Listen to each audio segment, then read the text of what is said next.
Louvado seja o nosso Senhor Jesus Cristo e sua Mãe Maria Santíssima. Para sempre sejam louvados. Hoje, na primeira leitura, nos apresenta Jesus Cristo como centro. Ele é o ápice. Jesus é aquele que toda a história se dirige. É para quem toda a história se dirige. Paulo, depois de passar por várias regiões, vários lugares, ele entra em Antioquia da Pisídia, entra numa sinagoga. A sinagoga era um lugar de reunião, um lugar de encontro com a palavra de Deus.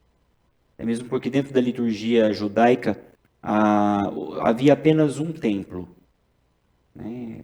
Se reivindicava entre Samaria e Jerusalém o verdadeiro templo de Deus, e para os judeus o templo de Jerusalém era o templo da presença e do sacrifício.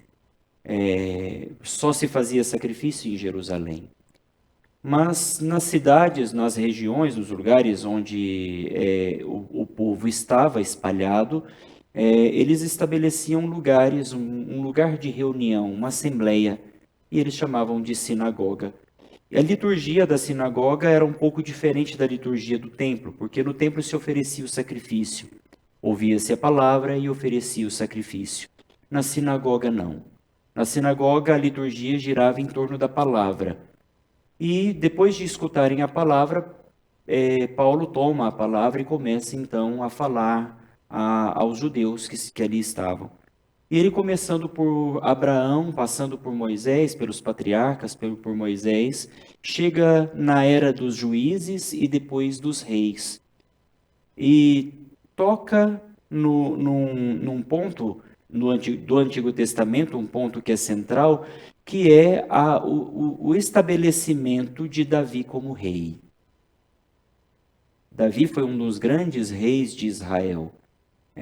Sucedeu Saul, que foi um rei iníquo, que embora tenha governado, regido por 40 anos, ele não agradou ao Senhor.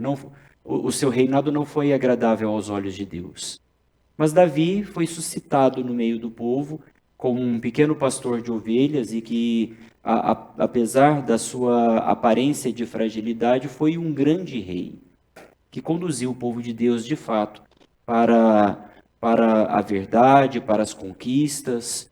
E diante desse rei, né, chamado Davi, Deus fez uma promessa de que um seu descendente se sentaria no seu trono e governaria para sempre. Paulo, partindo da história do povo de Israel, chega ao anúncio de Jesus Cristo. Por isso eu digo que Jesus é o centro, é o ápice, né? A pregação, a palavra que Paulo profere para os judeus tem um caminho, faz um caminho, mas tem como escopo chegar em Jesus.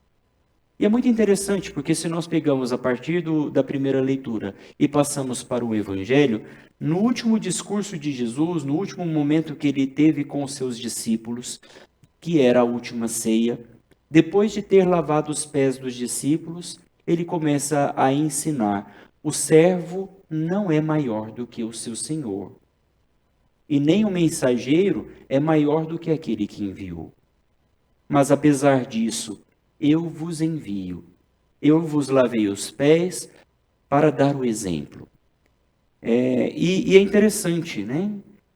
Jesus fala de tudo aquilo, sobre a traição, que ele mesmo escolheu todos os seus discípulos, ele conhece todos os seus amigos, e que embora saiba, né, que um deles vai levantar contra ele o calcanhar, Jesus conhece cada um.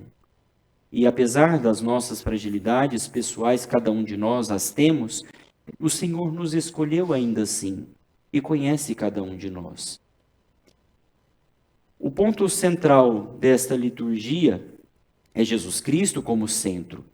Mas nós vamos um pouco mais além. Podemos talvez aqui dar um passo a mais. Porque a obra de Cristo, que é o centro, o ápice de toda a revelação, continua na vida dos seus discípulos, porque ele se identifica com o Pai e nos identifica consigo.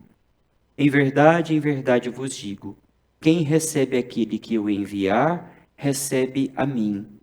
E quem me recebe, recebe aquele que me enviou.